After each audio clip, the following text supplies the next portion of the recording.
আসসালামু আলাইকুম রহমতুল্লাহ। ওয়ালাইকুম আসসালাম। আপনারা ভালো আছেন তো? আলহামদুলিল্লাহ। সম্মানিত সভাপতি, মাননীয় প্রধান অতিথি, মঞ্চে উপবিষ্ট নেতৃবৃন্দ, আমার সামনে সমবেত আমার প্রিয় এলাকা সিন্দুরপুর ইউনিয়নের বিভিন্ন প্রান্ত থেকে আগত ইসলাম প্রিয় কোরআনের রাজ কায়েমের পাগলপাড়া কর্মী সমর্থক সুধীবৃন্দ, বাজারের দোকানপাটে যারা বসে আছেন, আমার একান্ত এলাকার একান্ত প্রিয় সুধীবৃন্দ, সাংবাদিক বন্ধুগণ, আসসালামু আলাইকুম ওয়া রাহমাতুল্লাহি ওয়া বারাকাতুহু। আলোচনার শুরুতে মহান আল্লাহর শুকর আদায় করছি, যিনি আমাদেরকে প্রায় 15 বছরের নিষ্পেষিত নির্যাতিত জীবনের অবসান ঘটিয়ে মুক্ত পরিবেশে আজকে একে অপরের সাথে মিলিত হওয়ার সুযোগ দিয়েছেন। সবাই বলি আলহামদুলিল্লাহ। আমার মনে হয় এখানে আমরা এমনও আছি 30 বছর পরে, 20-25 বছর পরে একে অপরকে দেখছি, তাই না? এই পরিবেশটা যারা তৈরি করে দিয়েছে সেই সব শহীদদেরকে স্মরণ করছি, শহীদদের জন্য আল্লাহর কাছে উত্তম যা কামনা করছি।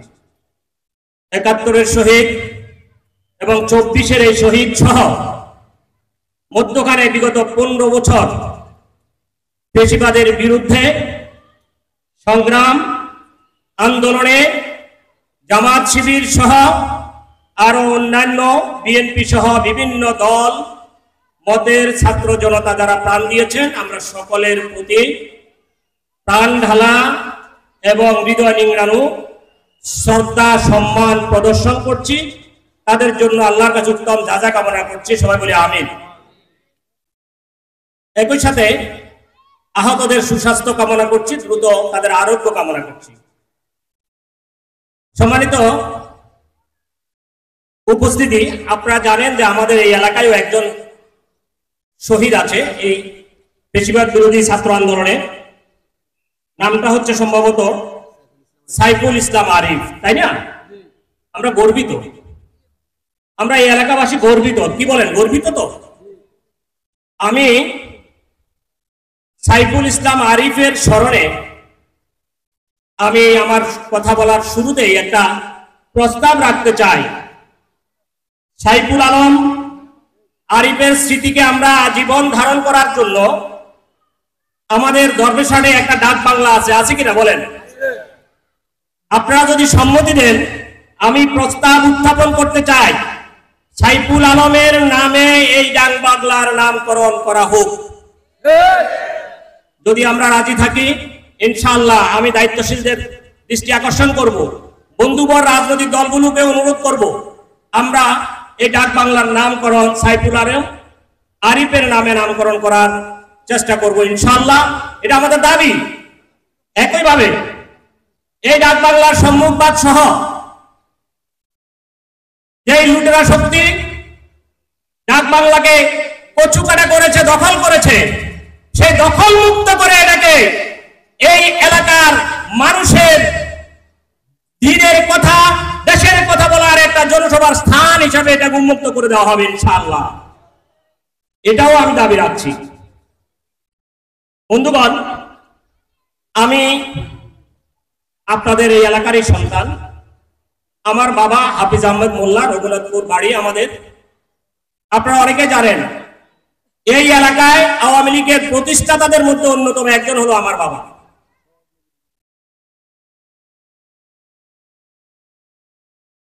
উনিশশো 83 সাল থেকে এর আগ পর্যন্ত আমরা পারিবারিক ভাবেই আওয়ামী লীগের সাথে জড়িত ছিলাম। 1983 সাল থেকে আমি ছাত্র শিবিরের দাওয়াত প্রাপ্তির মাধ্যমে এই আন্দোলনে দিন কায়েমের সংগ্রামের সাথে জড়িত হই।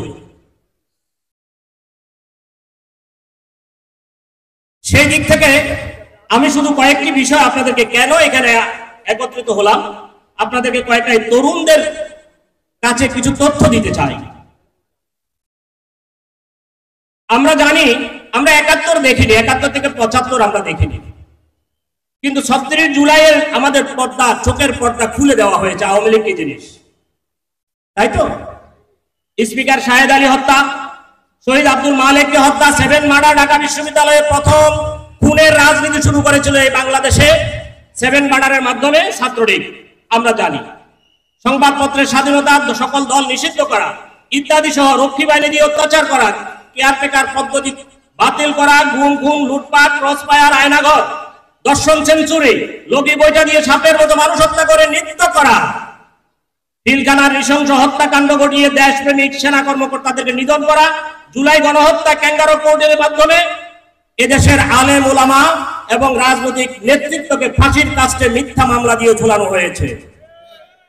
এরপরেও তাদের এই ধারকদের কাজ শেষ হয়নি, তারা ইসলাম বিদ্বেষে, আপনারা জানেন সংবিধান থেকে আল্লাহর সার্বভৌমত্বকে তুলে দেওয়া হয়েছে, ওয়াজ মাহফিল, মাদ্রাসা, শিক্ষা প্রতিষ্ঠানগুলোকে নিঃশেষ করার চক্রান্ত করা হয়েছে। এমনি ভাবে রাষ্ট্রের প্রতিটি অঙ্গে, প্রতিটি পদে পদে জঙ্গি হিন্দুত্ববাদে বিশ্বাসী অনুসারী ইসলামের বিদ্বেষী লোকদেরকে সেখানে পদায়ন করা হয়েছিল। এমনি ভাবে আমাদের প্রতিবেশী রাষ্ট্রকে সকল সুযোগ সুবিধা দিয়ে প্রভু এবং স্বামীর পরিচয়ে আমাদের দেশকে পিটিয়ে দেওয়ার চক্রান্ত করা হয়েছিল। অনেকেই বলেন আর কয়দিন সুযোগ পেলে হয়তোবা আমাদের এই দেশ প্রতিবেশী রাষ্ট্রের একটা অঙ্গরাজ্যে পরিণত হয়ে যাওয়ার সম্ভাবনা ছিল। এমনি ভাবে আমরা দেখেছি, আমি পড়ালেখার মাধ্যমে দেখেছি, এটার বাইরে একটা দুনিয়াবি কথা বলছি, এর বাইরে হলো আমি একজন মুমিন মুসলমান হিসাবে, ইসলাম যেহেতু একটি কমপ্লিট কোড অফ লাইফ, ইসলাম যেহেতু পূর্ণাঙ্গ জীবন ব্যবস্থা, ইসলামে যেহেতু সকল জীবনের সকল বিধানগুলো আছে, তাহলে আমি কেন অন্য মতাদর্শের সাথে জড়িত থাকবো? সেটাও আমার আখেরাতের একটা, ইসলামের একটা পরিপূর্ণ মুসলমান হওয়ার একটা দাবি আমার উপরে ছিল। সেটা বুঝে আসার মাধ্যমে আল্লাহর জমিন, যাও জমিন যার শাসনতর চলবে তার, সেই চিন্তা এবং সেই অনুভূতির কারণেই সেই আওয়ামী দানবদের কাছ থেকে 1983 সাল থেকে তাদেরকে ত্যাগ করে এই দিন কায়েমের সংগ্রামের সাথে জড়িত হয়েছি, চেষ্টা করে যাচ্ছি। এই এলাকায় ইসলামী আন্দোলন, জামাত ইসলামকে প্রতিষ্ঠিত করার জন্য যারা আমার প্রিয় ভাইয়েরা, যারা দুনিয়া থেকে চলে গেছেন, যারা কাজ করেছেন, এখানে অনেক চলে গেছেন, কিছু জীবিত আছেন, অনেকের কথা নাম বলে আমি এখানে সুযোগ পাবো না। আমি শুধু তাদের যারা মরে গেছেন, আমাদের শেখ মুজিব ভাই সহ, আলাউদ্দিন, আরো এরকম আরো অনেকেই, আমাদের উপাধ্যক্ষ স্যার, যারা আমাদেরকে আগলে রেখেছিলেন এখানে কাজ করার ক্ষেত্রে, তারা চলে গেছেন। আমরা তাদের আত্মার মাগফিরাত কামনা করছি, স্মরণ করছি। একইভাবে যারা জীবিত আছেন তাদের জন্য দোয়া এবং আমাদের পক্ষ থেকে তাদের জন্য আল্লাহর কাছে সুস্বাস্থ্য কামনা করছি।